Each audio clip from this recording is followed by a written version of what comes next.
हरे कृष्णा। भारत के पुरातन प्राचीन रहस्यमय मंदिरों की कड़ी में आज हम बात करेंगे टाइगर टेम्पल की, जो कि थाईलैंड में है। और यहाँ पर कमाल की बात यह है कि सैकड़ों सैकड़ों शेर अर्थात टाइगर रहते हैं बौद्ध भिक्षुओं के साथ। यदि आपकी बाघों में रुचि हो और आप बाघों को पास से देखना चाहते हो, उनके साथ खेलना चाहते हो या फ़ोटो खिंचवाना चाहते हो, तो आपको किसी सेंचुरी की जगह अगर कहीं जाना चाहिए तो वो स्थान है थाईलैंड के टाइगर टेम्पल।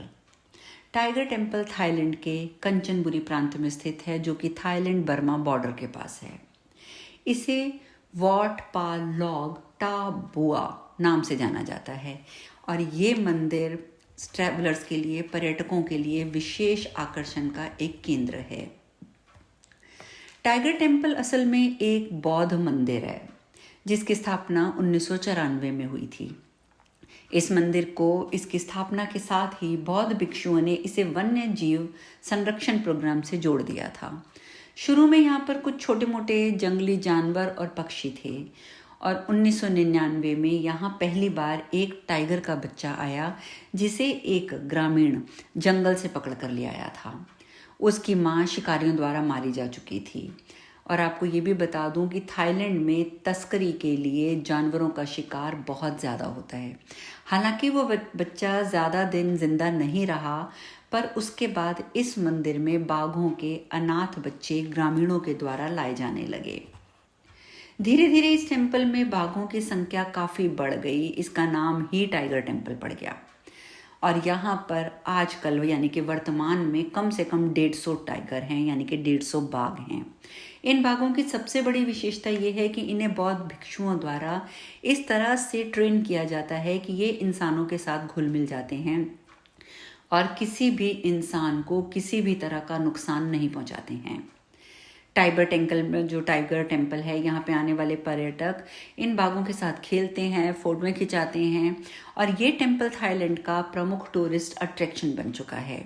हर साल यहाँ पर लाखों की संख्या में टूरिस्ट आते हैं। आज तक बाघों ने कभी किसी को कोई भी नुकसान नहीं पहुँचाया है। तो है ना ये अपने आप में एक कमाल का मंदिर। अब इसके बाद मैं चर्चा करने चाहूँगी मंदिरों के गाँव की, जिसे गुप्त काशी भी कहा जाता है, और ये है मलूठी, झारखंड में। झारखंड के दुमका जिले में शिकारीपाड़ा के पास एक छोटा सा गांव है मलूठी। और कमाल की चीज़ यहाँ पर यह है कि आप जिधर नज़र दौड़ाएंगे तो आपको प्राचीन मंदिर नज़र आएगा। मंदिरों की बड़ी संख्या होने के कारण इस क्षेत्र को गुप्त काशी और मंदिरों का गांव भी कहा जाता है। इस गांव का राजा कभी एक किसान हुआ करता था। उसके वंशजों ने यहाँ 108 भव्य मंदिरों का निर्माण किया था। ये मंदिर बाज बसंत राजवंशों के काल में बनाए गए थे। शुरुआत में कुल 108 मंदिर थे, लेकिन संरक्षण के अभाव में अब सिर्फ 72 मंदिर रह गए हैं और इन मंदिरों का निर्माण 1720 से लेकर 1840 के मध्य हुआ है। इन मंदिरों का निर्माण सुप्रसिद्ध चाला रीति से किया गया है और ये छोटे छोटे लाल सुर्ख ईंटों से निर्मित हैं और इनकी ऊंचाई 15 फीट से 60 फीट तक ऊंची है। और इन मंदिरों की दीवारों पर रामायण महाभारत के दृश्यों का चित्रण भी बहुत ही ज़्यादा खूबसूरती के साथ किया गया है। मलूठी पशुओं की बलि के लिए भी जाना जाता है। यहाँ माँ काली की पूजा में दिन में एक भैंस और एक भेड़ सहित करीब 100 बकरियों की बलि दी जाती है। हालांकि पशु कार्यकर्ता का समूह अक्सर यहाँ पशु बलि का विरोध करता है। और ये बात सत्य भी है कि हमारे किसी वेद, पुराण, उपनिषद, संहिता कहीं पर भी पशु बलि का कोई जिक्र आपको नहीं मिलेगा, क्योंकि कभी करी ही नहीं जाती थी। यहाँ तक कि अगर आप ढंग से पढ़ना चाहें, सर्च मारना चाहें, तो पता चलेगा कि जो कहा जाता है कि अश्वमेध यज्ञ में उसके बाद अश्व की बलि दी जाती थी, मेध का मतलब मार दिया जाता था, ऐसा वहाँ कुछ भी नहीं होता था। ये सिर्फ और सिर्फ अपने स्वार्थ के लिए इस रीत को बढ़ावा दिया गया है और संस्कृत के शब्दों का अपभ्रंश हुआ है। खैर, जहाँ तक बात है इस मंदिर की, तो इस मंदिर के संरक्षण की तो बिहार के पुरातत्व विभाग ने 1984 में गांव पूरे के पूरे गांव को अपने अंतर्गत ले लिया था और पुरातात्विक प्रांगण के रूप में इसको विकसित करने की योजना भी बनाई थी। इसके तहत मंदिरों का संरक्षण का कार्य शुरू भी हुआ था और आज पूरा गांव जो है पर्यटन स्थल के रूप में विकसित हो रहा है। लेकिन मूलभूत सुविधाओं के अभाव के कारण पर्यटक यहाँ पर रात को रुकने से घबराते हैं। कहा जाता है कि मलूटी गांव में इतने सारे मंदिर होने के पीछे एक रोचक कथा भी है। यहाँ के राजा महल बनाने की बजाय मंदिर बनाना पसंद करते थे और राजाओं के में अच्छे से अच्छा मंदिर बनाने की होड़ लगी रहती थी और यही कारण है कि यहाँ हर जगह खूबसूरत मंदिर बनाए गए हैं और ये गांव मंदिर के गांव के रूप में प्रसिद्ध हो रहा है। मलूटी के मंदिरों की खासियत ये है कि ये अलग अलग समूहों के द्वारा निर्मित हैं।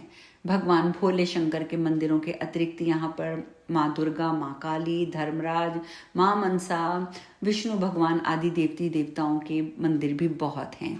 इसके अतिरिक्त यहाँ पर मौलिक्षा माता का मंदिर भी है जिसकी मान्यता जागृत शाक्त देवी के रूप में की जाती है। ये गांव सबसे पहले ननकार राजवंश के समय प्रकाश में आया था। उसके बाद गौर के सुल्तान अलाउद्दीन हसन शाह, जो कि 1495 से 1525 तक का शासनकाल था, इस गांव को बाज बसंत राय को इनाम में उसने इस गांव को दे दिया था। और जो राजा बाज बसंत थे शुरुआत में एक अनाथ किसान थे। उनके नाम के आगे बाज शब्द कैसे लगा, इसके पीछे भी एक अनोखी कहानी है। कहा जाता है कि एक बार की बात है कि जब सुल्तान अलाउद्दीन की बेगम का पालतू पक्षी बाज उड़ गया और बाज को उड़ता देखकर गरीब किसान बसंत ने उसे पकड़कर रानी को वापस लौटा दिया। बसंत के इस काम से खुश होकर सुल्तान ने उन्हें मलूटी गांव इनाम में दे दिया और बसंत राजा बाज बसंत के नाम से पहचाने जाने लगे। तो ये है इस मंदिर की अनोखी बातें। इसके बाद मैं चर्चा करने चाहूंगी आदि केशव पेरुमल मंदिर की। प्रख्यात संत श्री रामानुचार्य की जन्मस्थली श्री पेरबंदूर को भूतपुरी भी कहा जाता है। क्यों? क्योंकि पौराणिक काल में यहाँ पर शिव जी के भूत गणों ने तपस्या की थी। साथ ही उन्होंने यहाँ पर आदि केशव पेरुमल मंदिर का निर्माण भी किया था। उन्होंने यहाँ पर तपस्या क्यों की, इसके पीछे भी एक पौराणिक कहानी है। कहते हैं कि सृष्टि के आरंभ में एक बार भगवान शंकर तांडव नृत्य कर रहे थे। उनका नृत्य देखकर कुछ भूतगण हंस पड़े। उन भूतगणों से नाराज होकर भगवान शंकर ने उन्हें अपने से अलग होने का श्राप दे दिया। इससे दुखी होकर सभी भूतगण ब्रह्मा जी के पास गए। ब्रह्मा जी ने भूतगणों को वेंकटेश्वर गिरी के दक्षिण सत्यवर्ती तीर्थ में केशव नारायण की आराधना करने को कहा। वह कई वर्षों तक तप करते रहे। तब भगवान केशव ने उन्हें दर्शन दिए। उनकी तप से प्रसन्न होकर भगवान केशव नारायण ने एक सरोवर का निर्माण किया जो अनंत सर के नाम से विख्यात हुआ। इस सरोवर में स्नान करने से भूतगण भगवान शंकर के श्राप से मुक्त हुए और पुनः उन्हें भगवान शिव का सानिध्य प्राप्त हुआ। इससे खुश होकर भूतगणों ने भगवान विष्णु के प्रति अपना आभार प्रकट करने के लिए इस मंदिर का निर्माण किया। और चूंकि भूतगणों ने यहाँ तपस्या करी थी, इसीलिए ये जगह भूतगिरी के नाम से भी, भूतपुरी के नाम से भी प्रसिद्ध हुई। इस मंदिर में शेषशायी भगवान नारायण की श्री मूर्ति है और इसी के समीप लक्ष्मी जी का मंदिर भी है जिसमें लक्ष्मी जी की मनोहर मूर्ति है। इसके नज़दीक ही रामचंद्र जी का एक मंदिर है और मंदिर के घेरे के बाहर अनंत सर नामक एक सरोवर है जिसके समीप रामानुज स्वामी जी का मंदिर है। उनकी मूर्ति वहां पर स्थापित है। जाते जाते मैं चर्चा करने चाहूंगी कुछ ऐसे 10 मंदिरों की जहां पर अजब गजब तरीका प्रसाद बांटा जाता है। मंदिरों में सामान्य तौर पर नारियल, मिश्री, मखाने, चने या कोई मिठाई इस तरीके का प्रसाद दिया जाता है। लेकिन भारत में कुछ मंदिर ऐसे हैं जहां पर कुछ हटकर प्रसाद दिया जाता है और कुछ मंदिरों में तो ऐसा प्रसाद दिया जाता है जिसकी आप कल्पना भी नहीं कर सकते। तो मैं उन्हीं के बारे में आज आपको बताना चाहूँगी। पहला मंदिर है बीकानेर का करणी माता का मंदिर। इसकी चर्चा वैसे तो मैं पहले कर चुकी हूँ। राजस्थान के बीकानेर में स्थित ये मंदिर चूहों वाला मंदिर और करणी माता का मंदिर कहलाता है। चूहों वाली माता के नाम से करणी माता जानी जाती हैं और इस मंदिर में 20,000 से ज़्यादा चूहे रहते हैं। आपको मैं ये बता चुकी हूँ। इस मंदिर की सबसे बड़ी खासियत है कि यहाँ चूहों का जूठा प्रसाद भक्तों को दिया जाता है और यहाँ पर रहने वाले चूहे माता की संतान माने जाते हैं। इसके बाद दूसरा मंदिर है थ्रिसुर महादेव मंदिर।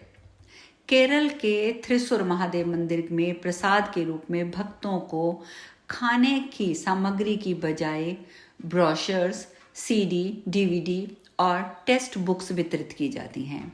मंदिर ट्रस्ट का मानना है कि ज्ञान का प्रचार और प्रसार करने से ये बढ़ता है और अगर यदि हम कोई अन्य प्रसाद देते हैं तो वह तो इंसान के पेट में जाता है परंतु ज्ञान का प्रसार नहीं होता, इसीलिए यहाँ पर बुक्स आदि बांटी जाती हैं।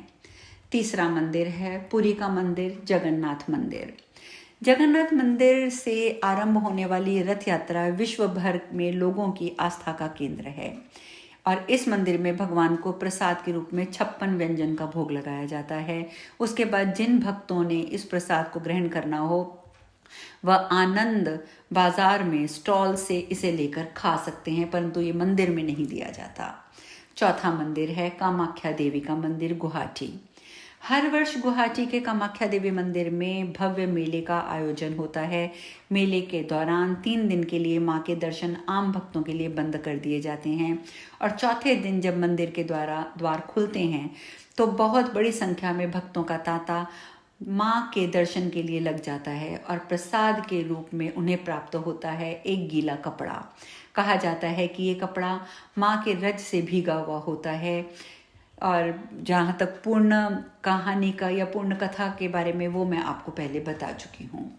5वां मंदिर है बाल सुब्रमण्यम मंदिर, जो कि अल्लेपी केरला में है। केरल के अल्लेपी में बना हुआ है बाल सुब्रमण्यम मंदिर और बाल सुब्रमुरुगन, यहाँ पर बाला मुरुगन भगवान को चॉकलेट बहुत प्रिय है, इसलिए यहाँ भगवान को प्रसाद के रूप में चॉकलेट अर्पित की जाती है और प्रसाद के रूप में चॉकलेट ही भक्तों में वितरित भी की जाती है। अब छठा मंदिर मैं आपको बताती हूँ, चाइनीज काली माता का मंदिर, जो कि कोलकाता में है। कोलकाता के टांगरा में बने चाइनीज काली मंदिर में नूडल्स का प्रसाद मिलता है ना, अजीब सी बात। 7वां मंदिर है अलगार मंदिर, जो कि मदुरई में है। कहा जाता है कि जैसा देश वैसा भेष। तमिलनाडु के मदुरई में बने भगवान विष्णु के अलगार मंदिर में प्रसाद के रूप में डोसा मिलता है। 8वां मंदिर है धनदायुमथानी स्वामी मंदिर, पलानी में। तमिलनाडु के पलानी में अवस्थित मंदिर मुरुगन के मंदिर में प्रसाद के रूप में 5 फल, गुड़ और शुगर कैंडी को मिलाकर जैम जैसी खाद्य सामग्री बनाई जाती है और वही प्रसाद के रूप में वितरित की जाती है। 9वां मंदिर है अम्माम्बला पुछा श्री कृष्ण मंदिर। केरल के थिरुवनंतपुरम के समीप ही अम्माबुलपुझा में भगवान कृष्ण के मंदिर में प्रसाद के रूप में दूध, चीनी और चावल से निर्मित पायसन जो है वो वितरित किया जाता है। और 10वां मंदिर है खबीस बाबा का मंदिर, सीतापुर में। उत्तर प्रदेश के सीतापुर में स्थित खबीस बाबा मंदिर में शराब का प्रसाद अर्पित किया जाता है और प्रसाद के रूप में प्रसाद चढ़ाया भी वही जाता है और प्रसाद के रूप में वही शराब भक्तों में वितरित कर दी जाती है। तो ये हैं हमारे भारत के 10 अनोखे मंदिर। कल हम और मंदिरों की चर्चा के साथ पुनः मिलेंगे। हरे कृष्णा।